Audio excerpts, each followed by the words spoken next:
Welcome to the Freak Show, fellow freaks. I'm Matthew Brockmeyer. And I'm Christa Carmen. And this is Murder Coaster.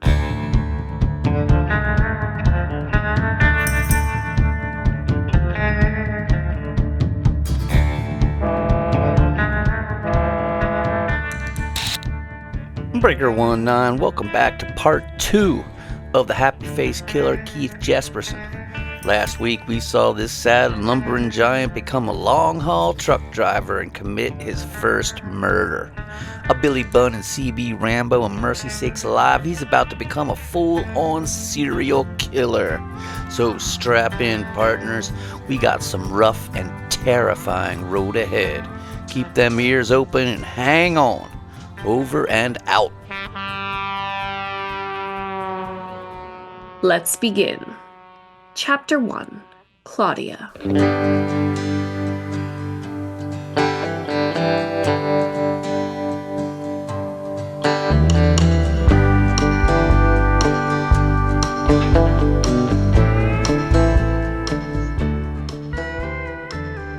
In 1992, burgeoning serial killer Keith Hunter Jesperson was working as a long-haul truck driver for A&G Trucking, driving semi number 22, a 1989 379 series Peterbilt conventional tractor with a 244-inch wheelbase and 15-speed transmission, a truck he absolutely adored. It was plum purple blue metallic, with dual chrome stacks, polished aluminum wheels, Christmas tree lights, a Very shield, and a 400 ATAC Caterpillar engine that could, quote, pull a loaded 48-foot reefer like it was a toy wagon, end quote. There was a 48-inch sleeper with built-in closets and a 7-foot-long mattress, a Unit 40-channel sidebander CB, and a Cobra 25 radio that picked up signals 40 miles away. As Keith himself would say, I practically lived in my truck. I was damn near in love with it. Driving truck was the perfect job for me.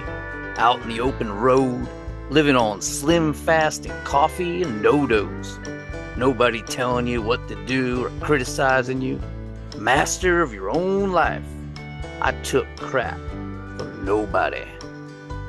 he was very aggressive. If someone cut him off or irritated him by tailgating or brake checking, he'd literally push them off the road.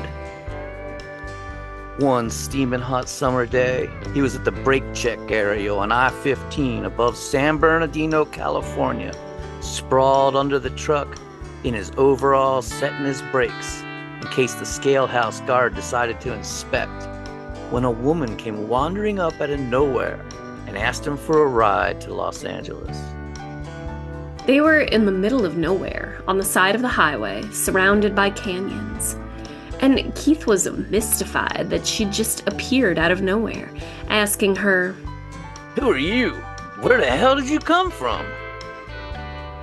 "Oh, I'm just a throwaway woman. Got a ride with that guy over there."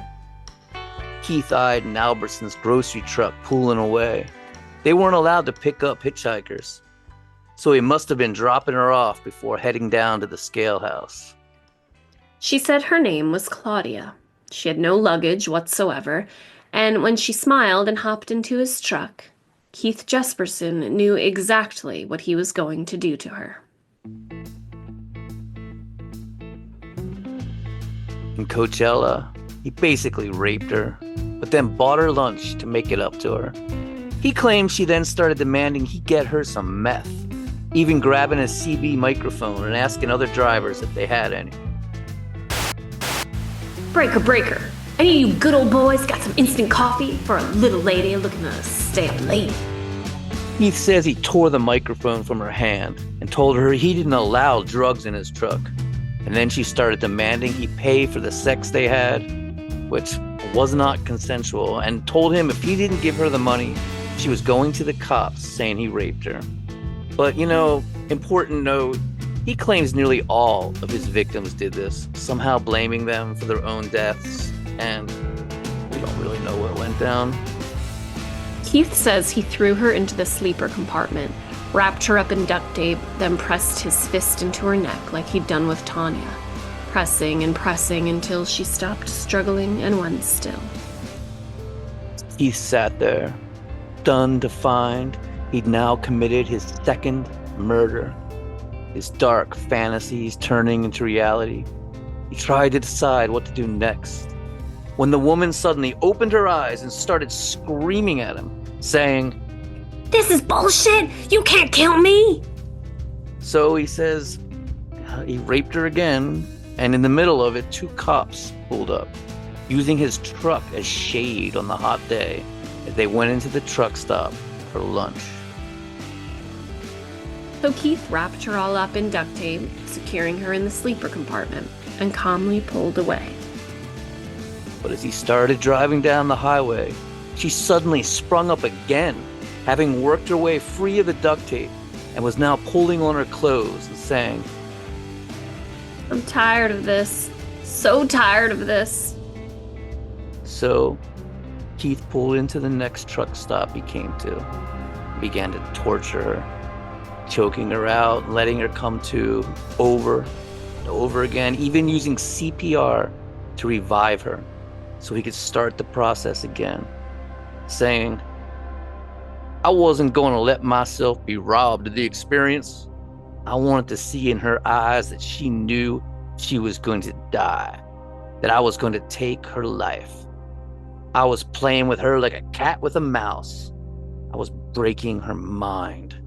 I wanted her to accept that one of these times she wouldn't wake up." This is exactly what Wayne Adam Ford, whom we covered in episode 54, also a long-haul truck driver, did to his victims. Keith would later actually write letters to Wayne Adam Ford in prison, but Wayne never wrote him back. It's uncanny how similar these two were. When Claudia finally succumbed, Keith calmly went into the diner and had a glass of iced tea, marveling over how he felt. No guilt, no remorse, just wished he could do it again. He then drove out past Palm Springs to the Arizona border, out into the foothills, and dumped her in a brushy canyon, covering her with tumbleweeds and leaving her in that lonely, forlorn plot of desert where she'd be discovered on August 30th, 1992. And though Keith says she identified herself as Claudia, to this day, she remains unidentified and is listed as a Jane Doe. Chapter 2. Cynthia Lynn Rose.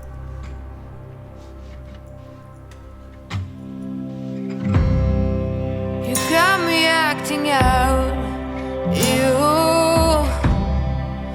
All tenderness is out the window.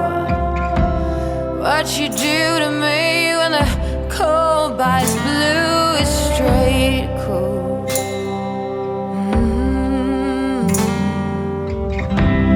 Oh, it has to be you leaving writings on the wall.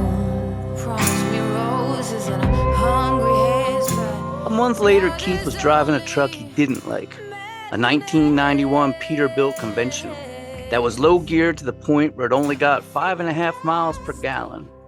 He pulled into a rest stop in Turlock, California, and as he readied himself for bed, a sex worker named Cynthia approached the truck, asking him if he wanted to party, but he said he was exhausted and turned her down. Then, as he lay in the back compartment sleeping, he says the door flew open and Cynthia came leaping into the truck.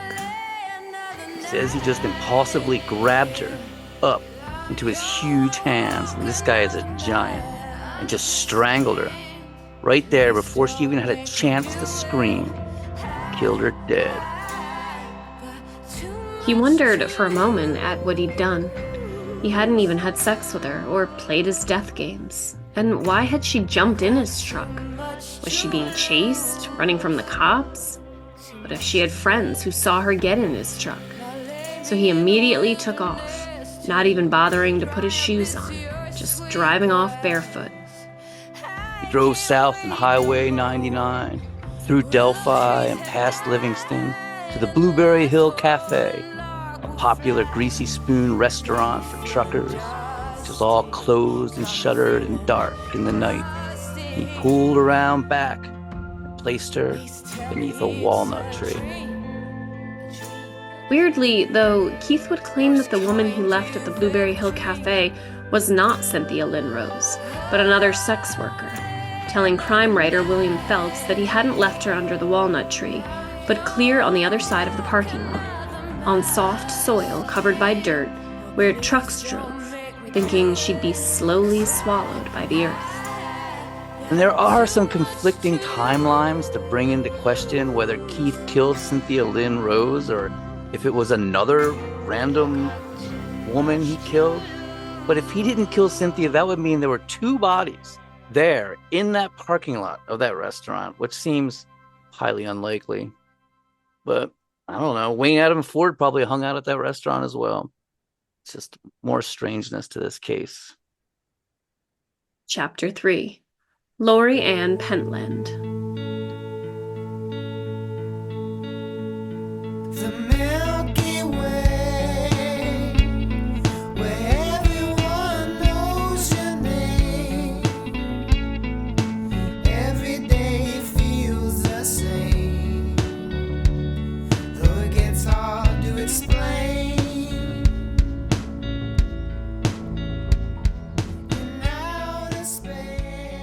In November of 1992, Keith was hauling a load of meat out of Selma, California, to the Ware Mart in Salem, Oregon.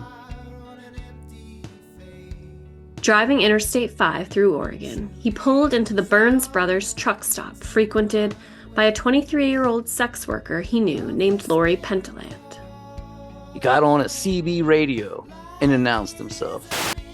Breaker 19, this is the Kingpin. Dr. Burns Brothers looking for commercial company. Yes, Keith's CB trucker handle was Kingpin. Ugh. And commercial company, I know it's like, God, I can't even, it's too much of a low-hanging fruit there. Commercial company is CB slang for a sex worker. Sure as shit. After a few minutes, Laurie came over the CB radio. Come back, that's a copy, Kingpin. Commercial company here. Got your ears on? Where you at, darling? Keith claims that Lori came into his truck, charging him much more than she usually did. But he agreed to it, thinking she was worth it. She was young, only 23, and really pretty. But Keith claims that after sex, she tried to double the fee. And when they got into an argument, she threatened to go to the cops. So, after torturing her for an hour, he killed her by suffocating her with his fist. And again, it's important to note here that we are getting this information from the killer, from Keith. Laurie and these others aren't here to tell their sides of the story. He drove out through Salem, Oregon on Interstate 5, getting off at an exit with a big strip mall, pulling around the back by the service doors of a G.I. Joe's sporting goods store, and dumping her in a bramble of blackberries growing beside some garbage containers. Chapter 4. Patricia Skipple. Keith Jesperson was at the Petro truck stop in Corning, California, drinking coffee. It was a cold March day, raining, when he saw a bedraggled hippie woman in a long dress and wire-rimmed glasses walk in, appearing lost and dazed. She looked cold and hungry, so he bought her some lunch. Her name was Patricia Skipple, known to her friends as Patsy. She was a 45-year-old mother of two, who, after a heated argument with her husband, had left her house in Oregon and hitchhiked south into California, headed to her sister's home in Sacramento. She asked him if he was going through Sacramento. He said he might, if he didn't decide to take the 680 over to the 101. Patty pleaded with him. Please take me to Sacramento. I have a sister there. You won't be sorry. I'll behave. Please. Keith says about this incident, quote, "I hate it when they beg. That's what I mean by asking to be killed." So Keith says that when this desperate mother of two trying to reach her sister pleaded for a ride to Sacramento, she was asking to be killed. He is such a monster. It really makes me sick. The lack of empathy and sympathy is so appalling, and he just takes it a step further, blaming them in any way he can. I mean, this woman, she wasn't a sex worker threatening to call the cops on him. She was just a mom trying to get to her sister's house to escape an abusive relationship.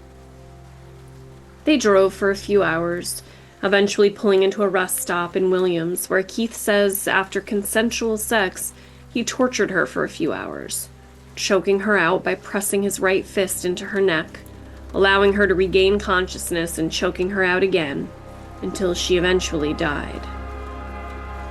He then drove her down Interstate 5, right through Sacramento, where her sister sat, waiting for her. Then through the Central Valley and into the San Joaquin Basin, through Santanella and getting on to the 152, the most haunted highway in America. California State Route 152 follows a pass through the Santa Cruz Mountains, which separates the Central Valley with the Santa Clara Valley, and has a long history of tragedy. We could do a whole podcast on this highway. The area was named after Don Francisco Perez Pacheco, who received a large land grant from Mexico that covered a vast area. The Spanish settlers who came in the 1700s committed horrible massacres and atrocities on the natives. A road was built over the pass in 1856, and it became known as Robbers Pass due to outlaws who robbed and murdered travelers. Also, according to dangerousroads.org, quote, "A time warp of sorts is said to occur on the road, accounting for many reports of lost time, strange lights illuminating the sky, and men in Old West garb, even a stagecoach making the occasional appearance." And that stretch of highway has the most fatalities out of any stretch of road in California. In fact, a listener of the show, Amber, her great-great-grandmother died in an accident on the pass. She emailed us this when we mentioned Ed Kemper driving through it on our Santa Cruz Murder Capital of the World series. And Amber, interestingly, also played with Leonard Lake's unicorn goat at a Renaissance fair as a little girl. It's really wild. Remember that unicorn goat? What was that thing's name? Oh god, fuck. I don't know. It'll come to us. Sir Lancelot. Oh, and hi Amber, thank you so much for listening. Here it gets even crazier, because that area, the Pacheco Pass, the locals call it Blood Alley. Truckers call it the Ho Chi Minh Trail. Well, there's an old legend there of a phantom hitchhiker, the ghost of a woman hitchhiking along the highway, sad and forlorn, and when you pull up to pick her up, she's gone. And this is where Keith Jesperson left the body of hippie hitchhiker Patricia Skipple. This was 1992, and I believe the legend of the hitchhiker existed long, long before that. Did he know of that legend? What led him there? He had crossed a huge chunk of the state to get there, driving over 200 miles with her body in his truck. This is so spooky. She was found there in that famously haunted spot, and investigators assumed it was a drug overdose. They couldn't identify her, and she became known simply as Blue Pacheco, because the long hippie dress she was wearing was blue. Her sister and family didn't even know she was dead. Then, 30 years later, in 2022, DNA identified her as Patricia Skipple. Unfortunately, there are still 2 more of Keith Jesperson's victims who remain unidentified. Chapter 5. Julie Winningham. Missing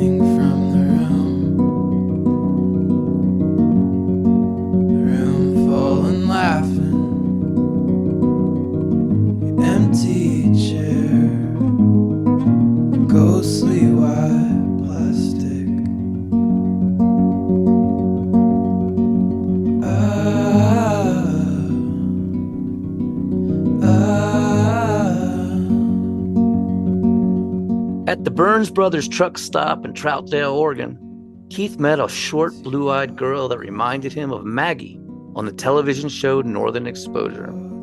Apparently, she had a thing for tall guys, and at 6'6", Keith fit that bill. He says she was a, quote, cut above the rest, and for some reason he didn't feel the desire to kill her. Her ex-husband was a trucker, and she said she wasn't sure about Keith, but she fell in love with his '89 Peterbilt and took a ride with him to Los Angeles to drop a load of potatoes at the Lucky Store's warehouse. After dropping their load of potatoes off, the two went to Knott's Berry Farm. Riding the rides, he bought her a silver necklace and matching bracelet. It was definitely something special. Love was in the air.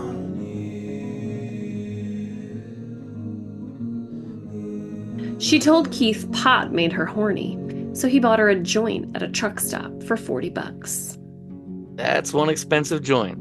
But they had a blast, partying it up, and Keith brought her back to Oregon. There were a couple of sorts, and Julie started renting a room in his friend's house. But Keith says Julie was demanding, constantly asking for money, wanting him to buy her a car. And when he became suspicious that she was fucking his friend, he dumped her for good. After that, whenever Keith passed Troutdale, Oregon, he would see her. But Keith said she was overly demanding and a pothead, and he didn't do the weed, felt it was below him. And eventually, he lost contact with her. Chapter 6. Arson. In an effort to stop killing, fearing he was going to be eventually caught, Keith started lighting fires in fields, using a cigarette as a fuse and a pack of matches as the accelerant. He started brush fires in California, Oregon, Washington, Nevada, and Arizona, loving the rush of seeing authorities come to the scene to put the fires out. He says it became as addictive as killing, and that the fires probably saved many women's lives as they curbed his desire to kill. So many of these guys are also arsonists. David Berkowitz, the son of Sam, claims to have started 1,500 fires. But by the fall of 1994, Keith was filled with the urge to kill again. He was driving a navy blue 359 series Peterbilt 10 gear with a 325 horsepower Cat engine, a workhorse with no chrome and a crappy air conditioner that barely worked, hauling a load of aluminum to Florida. Chapter 7. Suzanne L. Kajelenberg.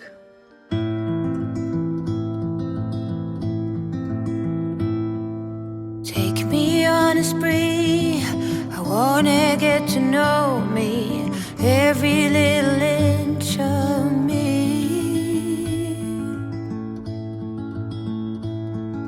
Gentle while you stroke, when you depicture me, every number count, love tokens.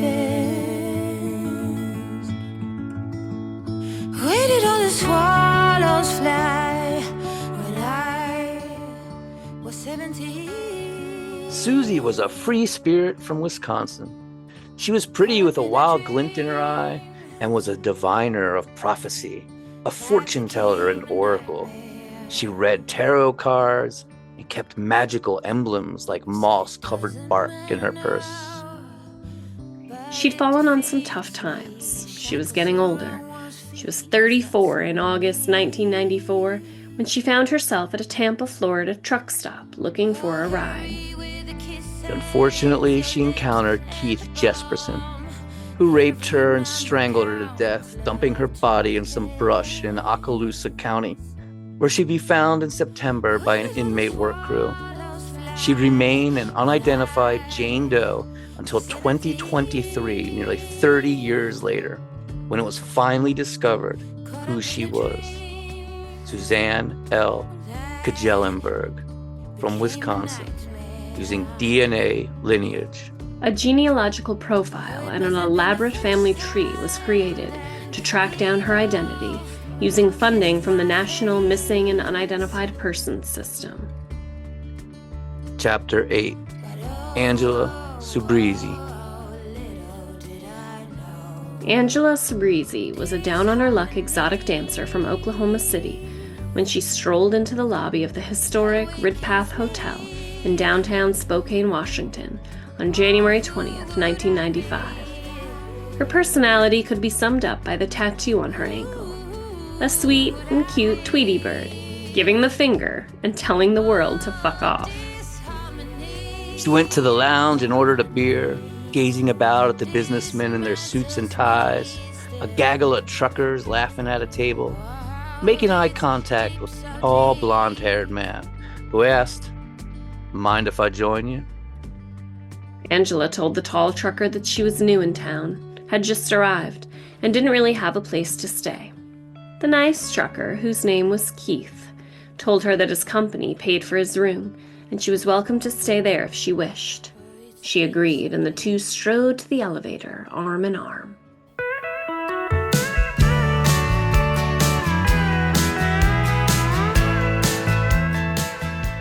In the room, the nice trucker ordered pizza and a 12-pack of beer, and she showed him her dance moves before they drunkenly had sex all long into the night. When she woke in the morning, the man was gone, but he'd left her some money and a note telling her how to reach him through his trucking company. A few days later, Angela called the nice trucker, explaining she was looking for a ride from Spokane to see her father in Denver.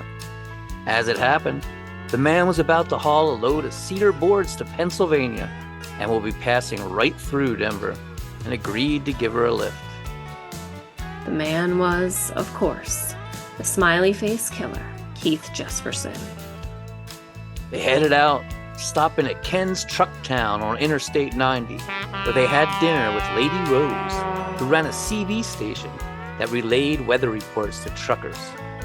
Lady Rose told Angela that Keith was a great guy, and she'd have nothing to worry about traveling with him. They made it to the Idaho border at 2 a.m, calling it a night, having consensual sex, and were up at 8 a.m. and back on the road, stopping at Fort Bridger, Wyoming, late that night. Angela asked to use the trucker's credit card to call her father, dialing him up in a drafty phone booth. But they got in an argument, and he told her not to even bother visiting him in Denver, so she had to make new plans, contacting an old boyfriend in Indianapolis. As Angela made phone calls and changed her plans, the trucker went through her purse, finding a can of pepper spray, covertly stashing it away where she wouldn't find it. And they headed off to Route 80, driving through a snowstorm in Wyoming, finally making it to Nebraska, where the trucker pulled off at the first rest area, letting the big old truck idle down. Angela was eager to get to Indianapolis and see her old boyfriend, making plans and bugging the trucker about when they'd be back on the road again, saying she really needed to get there as soon as possible. The trucker turned to her and said, "You shut up." He then forced her into the sleeper, pushing her face down onto the bed and pinning her there with his immense weight as she howled, "Get off of me!" Keith told her, "It's about time I get a little something for allowing you all the comforts of home." "But Lady Rose said you were a nice guy. I had nothing to worry about." "You're about to meet the Keith that Lady Rose doesn't know."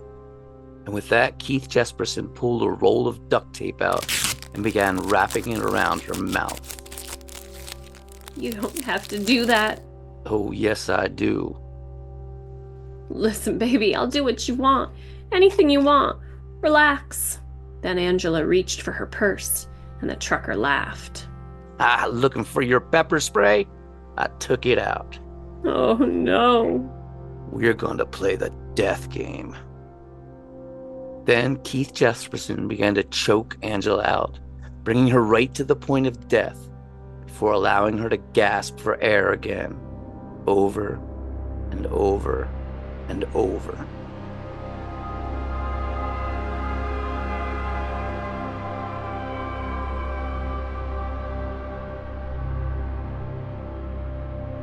By the 5th time, Angela was gone, and Keith curled up beside the corpse and took a long nap, later saying, I didn't feel remorseful at all. To me, she was just another bitchy woman, better off dead. When he woke, he was in a quandary over what to do. He'd let her use his credit card to call her father and boyfriend. They'd been seen together all over, including with CB Queen Lady Rose.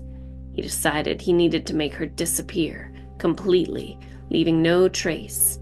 Needed to destroy her fingerprints, her teeth, any identifying marks, and he came up with a horrifying plan. As Keith would disgustingly say to true crime author Jack Olson for the book I, Creation of a Serial Killer. With the truck dark, I laid her stiff body on the pavement.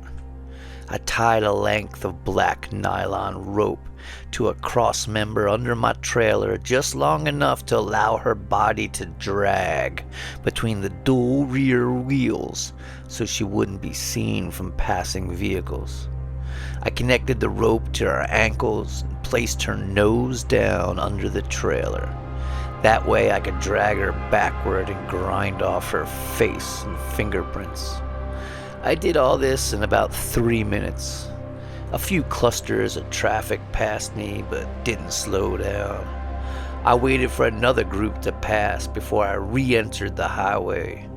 Traffic was running at about 75 and the top speed of my truck was 64, so I had to allow ample time to grind her to hamburger before the next cluster caught up. I did the math and my timing was perfect. I ended up dragging her 12 miles before I slowed down to check what was left. One shoulder was gone, a thigh gone, her chest was broken, guts gone, arms and hands gone to her shoulders. Her face was ground off to the ears. No dental work to worry about. I figured that the other drivers would see her body parts in their headlights and think they were roadkill. I dragged what was left down the bank and dumped her about 50 feet from the freeway. He thought he was so clever that she could never be identified, but he'd failed to remove the Tweety Bird tattoo. That cute little bird saying fuck you to the world. Chapter 9. Out of Control.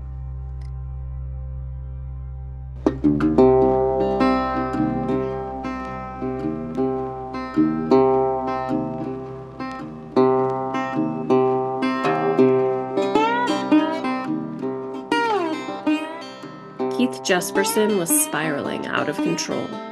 He'd daydream about driving 60 miles an hour straight into a concrete overpass support beam, just obliterating himself and his truck into a ball of carnage and twisted steel. Another trucker would piss him off, so he'd stalk them, follow them to a truck stop, then cut an airline or fuel line or slash their tires. Once, he chained 2 trucks together and watched laughing as they tried to drive away. Sometimes at night he would drive with no lights on, just barreling along through the darkness, his eyes getting used to the moonlight as he plowed forward at breakneck speed into the blackness and shadow. He'd see another truck ahead and come up on it, announcing on his CB, "Breaker, this is the voice from nowhere passing on your left." On Highway 93, north of Las Vegas, he passed a cop, flying along with not a single light on, and the Smokey's voice came booming over his CB. "I don't care who you are or where you're going, just slow it down and turn on some lights." Coming into his old stomping grounds at Troutdale, Oregon, dropped his trailer and drove bobtail, pulling into the Burns Brothers truck stop to rest for a day or two. When who should he run into but his old girlfriend, Julie Whittingham. "Keith," she shouted, giving him a big old hug. "You get married yet, or are you still single?" They went into the diner and grabbed some coffee, catching up and talking about old times. Keith said he was sorry for just taking off. She apologized as well, then said she was out of cigarettes. Keith told her he carried a pack of her brand in his truck with him, just in case he ever ran into her. Soon it was just like old times. They were at the bar, and she was throwing them back, telling him she'd lost her license and gotten a DUI, needed some money to pay the fines. Keith said sure, though he had no intention whatsoever of giving her any money. He was wondering how long he'd be able to keep her chained up in his truck as a sex slave. They played pool, and Julie drunkenly proposed, saying they should get married, and he accepted, thinking it might make the sex better. Then they drove to Julie's mom's house to tell her the big news. They were getting married! Yay! They went back to the truck stop and climbed into the coffin. And that is what they call the back sleeping compartment, apparently. The coffin. Too fitting. They went into the coffin and, quote, rocked the antenna for 4 hours. But all was not perfect in paradise. Julie and her mother were constantly fighting, both of them drunk as hell, and Julie was constantly asking Keith for money, saying he needed to support her since they were engaged. At one point, he claims she threatened to tell the police he raped her, which he says about most of his victims, trying to find some way to blame them. He says she pointed at his hard-on and said, "Keep that ugly thing away from me. Come up with the money first." That's some good line right there. Which pushed him right over the edge. So he choked her unconscious, then duct taped her arms behind her back and her ankles together, drove off. And eventually Julie came to and struggled up out of the bed, saying, "Sweetheart, I would never hurt you. I promise that I'll never tell anyone about this night. As far as I'm concerned, it didn't happen. We can start fresh. How about it, sweetheart?" Keith took his fist and pressed it to her neck and began to speak. "In January 1990, I killed a woman named Tanya Bennett. In 1992, I killed 3 more women in Oregon, California. I dragged a woman under my trailer till 1,000 pieces flew off. Time to go, Julie. Say bye-bye." "I love you, Keith. Please let me go." "Oh, everything will be all right, Julie. Everything is fine. Now, you're going to die." Afterwards, Keith then drove out on Highway 14 on the Washington state side of the gorge, following the path of the immense Columbia River, until he was directly across the river from where he'd thrown Tanya Bennett on the Oregon side 5 years earlier. Took his dead fiancée over his shoulder, carried her over the guardrail, down past some garbage, pitching her down a 15-foot embankment. It had been 5 days since they drunkenly announced their engagement to the world.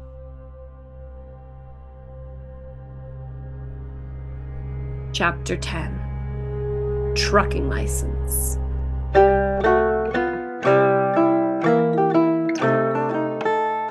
The day after killing his fiancée, Julie Winningham, and leaving her sprawled on an embankment off the Columbia Gorge, Keith went to get his trucking license renewed in Vancouver.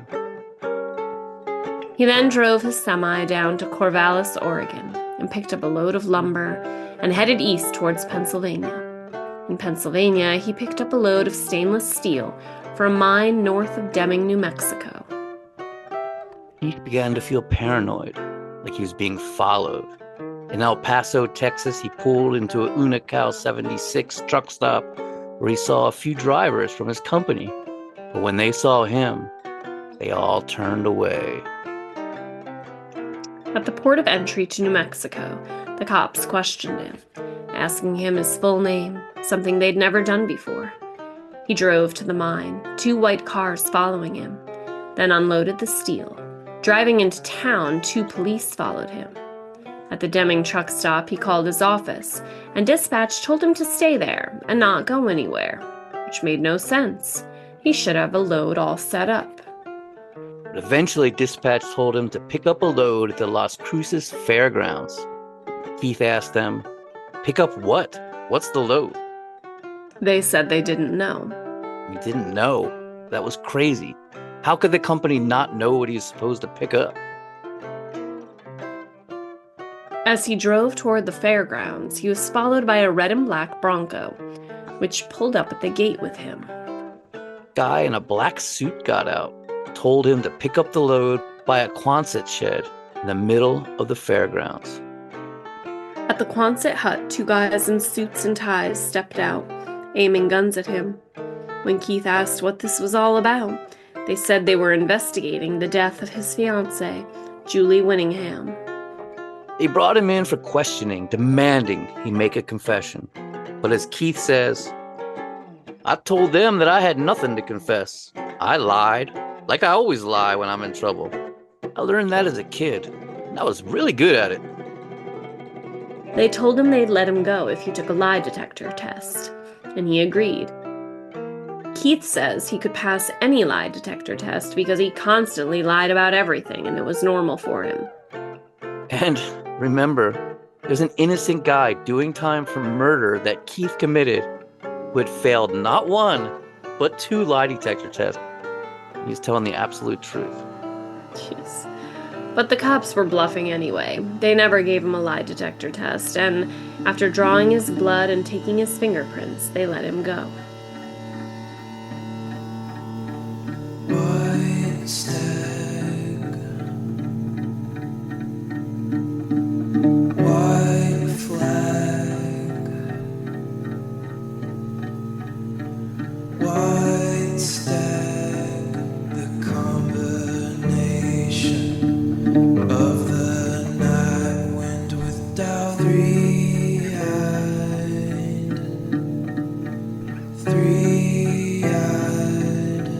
breath unto the lungs, a car door slams us all awake.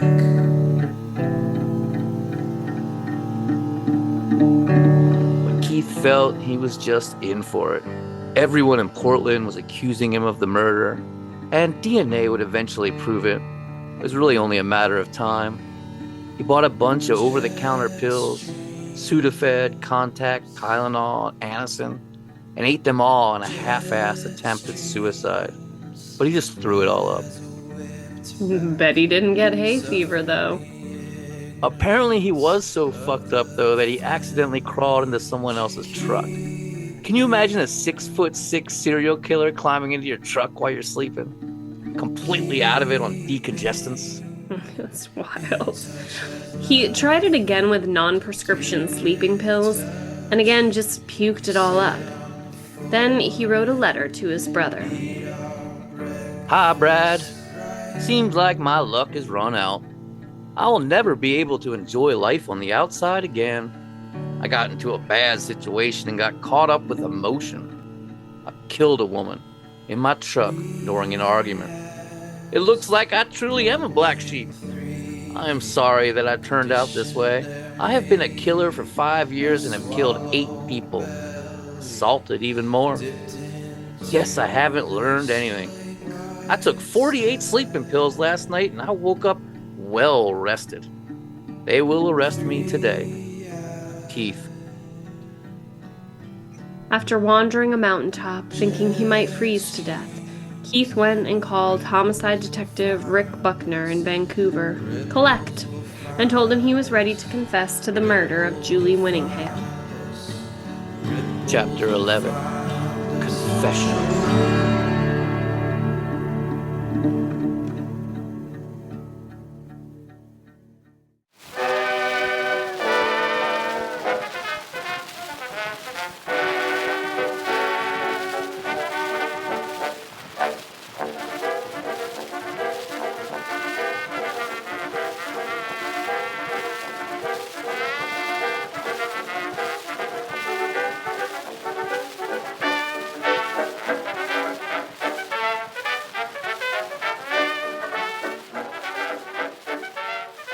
Arizona sheriff's deputies rounded Keith up at a truck stop diner. After a few days in the county jail, detectives from Washington came and whisked him away to the Tucson airport. Keith told them it was just a moment of passion during an argument. The detectives told him he was a decent guy for turning himself in. To just confess, say it was a moment of passion. Maybe he could get manslaughter with a 5 to 10 year sentence, and with good behavior could be out in 4 years.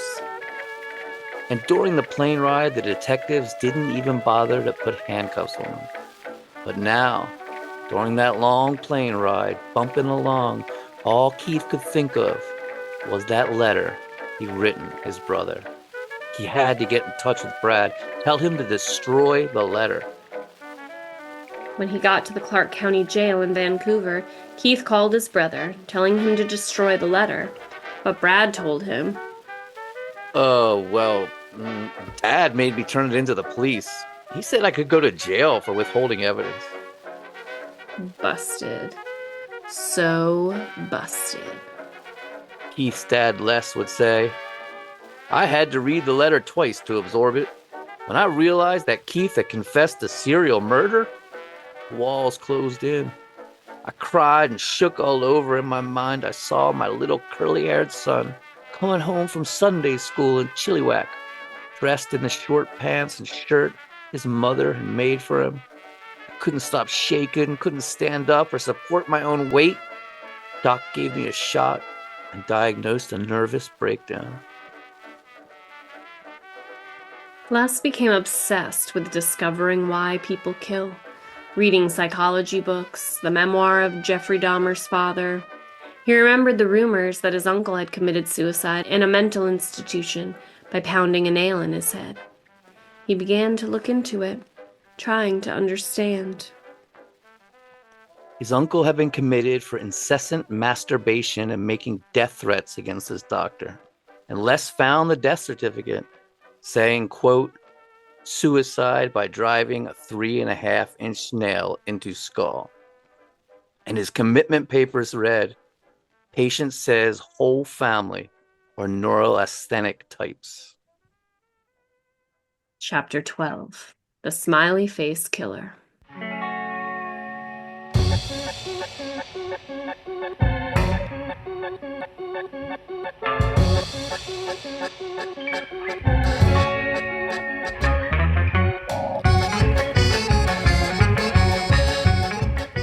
Now that they had the letter, Keith thought, fuck it, and began saying that he was in fact the Smiley Face Killer, and that he'd also killed Tanya Bennett. Across the Columbia River in their jail cells in Oregon, John and Laverne were relieved to hear this. They were now 4 years into their sentence. But police and prosecutors had no interest in this. If Laverne was innocent, how'd she bring them out there to where the body was dumped? How'd she know so many of the details? And why had she confessed to it? The judge issued a gag order, but Keith defied it, smuggling out press releases, saying he knew where her purse had been thrown, and it was probably still there. Eventually, detectives took him out to prove his claims. They drove right past the little haunted house, and Keith told them, there's bloodstains in there. It's soaked into the wood. And the detectives said, hey man, it don't make no difference. And they didn't even want to see the tavern where Keith had abducted Tanya either. And as they drove out to where the body was dumped, Keith could feel the detectives were just looking to bury the case and would probably mess with any evidence he showed them. So he didn't take them to the purse. Instead, he smuggled out a diagram to reporter Phil Stanford. He had a bunch of Boy Scouts hack through the bushes and weeds as journalists looked on, and they found the purse exactly where Keith had said it would be, her driver's license right inside it.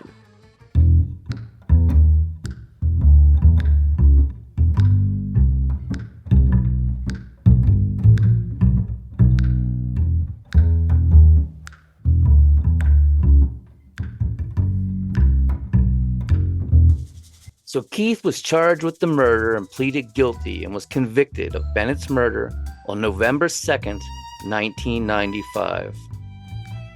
But Judge Paul Lipscomb of the Third Circuit Court refused to release or exonerate Laverne and John, despite the prosecutors themselves urging him to exonerate them, saying just because Keith was guilty didn't mean they were innocent, saying they could have all done it together. Keith smuggled more letters out to the newspapers demanding that Laverne and John go free, saying that he didn't know them at all and they were completely innocent. And as the pressure began to build, finally, the judge exonerated them on November 28th, 1995, after nearly 6 years in prison. Laverne Pavlinac and John Sosnovsky were finally released from prison. Keith, meanwhile, was sending police in California detailed diagrams to where they could find bodies, which they did, clearing 3 open cases. He was getting weird fans and groupies. One pen pal launched a website for Keith, offering a, quote, self-start serial killer kit. Now you can be the only serial killer on your block, and a life-size blow-up doll of a murdered woman. Fucking pretty sick shit. And AOL shut the site down. America Online, remember that? I do remember that. Keith was just getting outrageous now. He'd tell one reporter, I actually killed 166 people in 5 states over 13 years. Then tell another one, I only ever killed 1 person in my life. and yet another, I'm a completely innocent, the victim of a fix. and another. I'm guilty as hell. Now let them prove it. And at the end of each and every one of these contradictory statements, he would say, I swear all this to be true as God is my witness. Newspapers ran headlines saying, serial killer ringmaster to his own media circus, and man who claims to be killer still an enigma. Then Wyoming Governor Jim Geringer extradited him for capital murder and the death of Angela Subrizi, bringing him to Wyoming and hoping to give him the death penalty. But by then, Keith was known far and wide as a pathological liar. His confessions basically worthless. As Keith would say, I outsmarted them. I knew that if I threw enough crap to the media, the more I lose my credibility and eventually authorities would just want to get me off their hands. With a little help from the media and the internet, I made a mockery of the system. I convinced an entire jury pool that I was a liar and my confessions were worthless. after 5 months, Wyoming officials gave up on the death penalty case and sent him back to Washington. He was then taken to Oregon. Keith Jesperson was sentenced to 3 life sentences in Oregon, making him eligible for parole on March 1st, 2063, a month before his 108th birthday.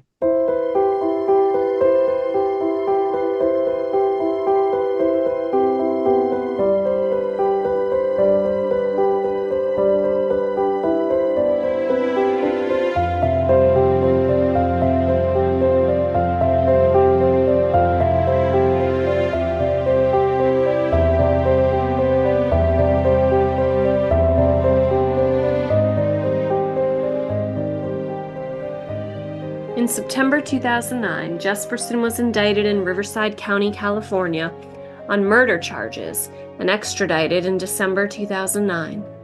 In California, he was convicted of another murder and received a 4th life sentence in January 2010. He wrote to other serial killers, including Wayne Adam Ford, who didn't write him back.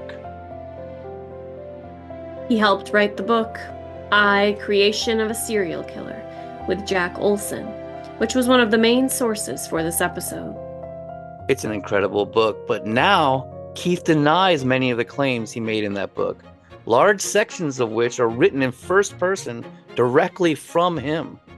And he says his original narrative was spiced up to, quote, make it juicy. Mainly, he denies he abused animals and denies he had sex with corpses. Despite saying he did this in one of his confession letters, he still shows no remorse or empathy for the women he still admits he killed. In 2012, true crime author M. William Phelps and criminal profiler John Kelly had a true crime show called Dark Minds, and Phelps consulted with Keith so that he could better get inside the mind of a serial killer. But during the show, Phelps only referred to Keith as the Raven. So mysterious. Ooh. And it wasn't until 2017 that Phelps revealed that Raven was actually Keith Hunter Jesperson, the happy face killer, in his book, Dangerous Ground, My Friendship with a Serial Killer. Chapter 13. Melissa. Summer outside, winter indoors. Cats and butterflies around my head. Summer outside, winter indoors. Where do we go? Hush, don't let me know.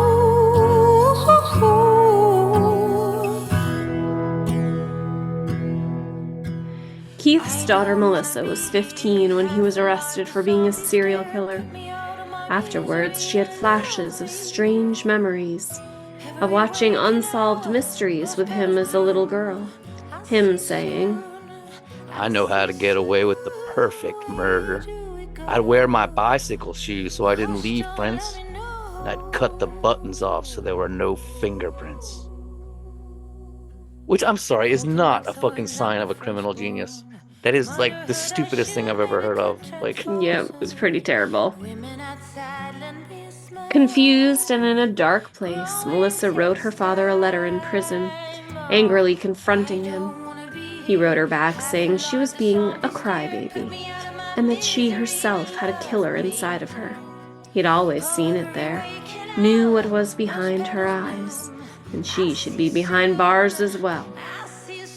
He went and visited him in prison, and he asked her, "You want to know why? Do you want to know why? Do you want me to tell you why I did it?" She told him no, but would later regret that decision, as understanding her father nagged at her. For years, she remained silent, never using her maiden name, not telling anyone who her father was, hiding it all from her children. But then one day she decided to confront her past, to not run away from who she was any longer. And she wrote a book called Shattered Silence about living with her father leading up to her parents' 1990 divorce, how strange he was, saying he'd torture and kill animals right in front of the family. In November 2014, she wrote an article about her father for the BBC. In September 2018, she starred in the podcast Happy Face. I love this podcast. It's very well done, very classy, beautiful music. It's mostly interviews with Melissa about growing up with weird Keith as her father, which is harrowing and deeply fascinating, and a tense psychological look at just a psychopath. But it also features interviews with Keith himself as well. And now, this is really wild. An 8-episode TV series based on her podcast is set to stream on Paramount Plus in 2025, with Dennis Quaid playing Keith. It's crazy. Dennis Quaid. I'm looking forward to it. Yeah, it definitely sounds like it'll be good. The podcast is it's just like being a little girl and like looking at your dad and realizing there's something fucking wrong with this guy, Yeah. Chapter 14. Keith. Keith Hunter Jesperson, the smiley face killer, will be 70 years old this April and remains active in the Oregon State Penitentiary.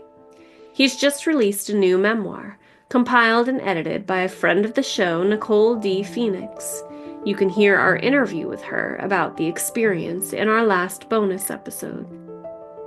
Yeah, great book. Thanks, Nicole. And he actively writes letters, sending friends gifts, and he's taken up painting.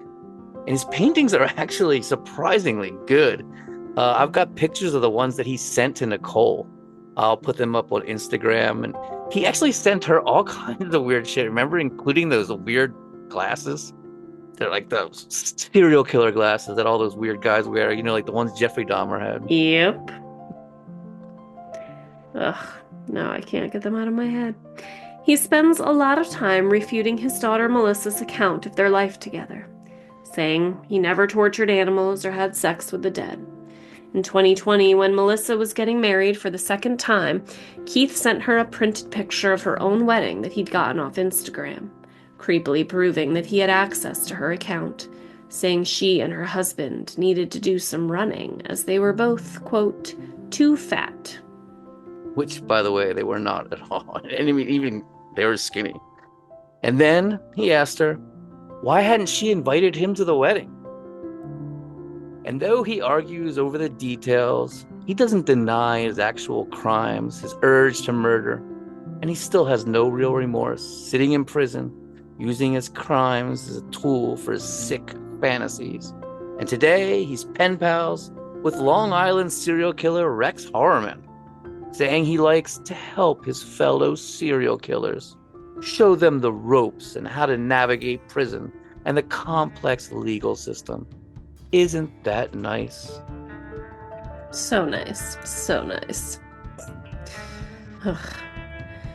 And that, ladies and gentlemen, is the story of the smiley face killer, Keith Hunter Jesperson. We hope you enjoyed listening.